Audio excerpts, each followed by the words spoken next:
Hi, this is Matt with Lift Foils, and today I'm going to walk you through the perfect setup for getting into wake foiling behind the boat.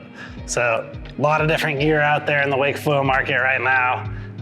I'm a little bit biased, but I think this lift stuff is about as good as it gets for behind the boat. Everything you see here is full carbon. Our boards are EPS cores, fully wrapped in carbon.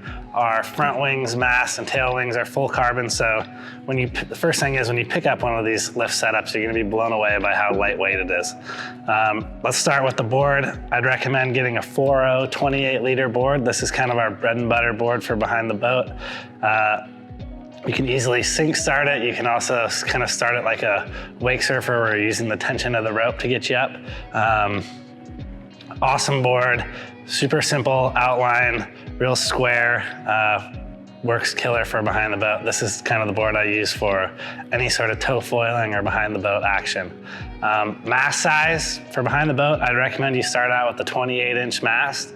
That's our shortest mast. It's gonna be the easiest to ride. It's gonna turn the best. It's also gonna pump the best because you're gonna have that wing close to the surface of the water. The longer the mast you have, the more drag you have on the mast. So the shorter mast is very efficient, very easy to ride. Front wing, I'd recommend you go with our Surf Series V2 wings. On here right now, we've got a 200. I'd recommend either the 200, let's say if you're 170 pounds plus, 200 Surf V2. If you're a lighter rider below 170 pounds, I'd recommend you get this Surf V2 150. Both of these are awesome wings, very similar outlines. They're gonna turn really well. They're also gonna pump well.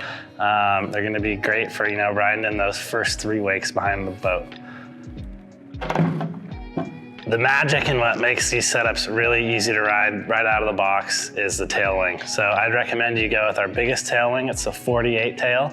That's gonna be the easiest, most stable ride you've got. That bigger tail really helps with the pitch stability. So essentially, you start out with this bigger tail, you get the hang of it, you get dialed on it, eventually move down to a smaller tail wing, and it's kind of like loosening the trucks on your skateboard. So to start, 4.0 board, 28-liter, 28-inch mast, Surf V2 wings, either the 150 or the 200, and then the 48 tail, and that's gonna be the go-to for behind the boat.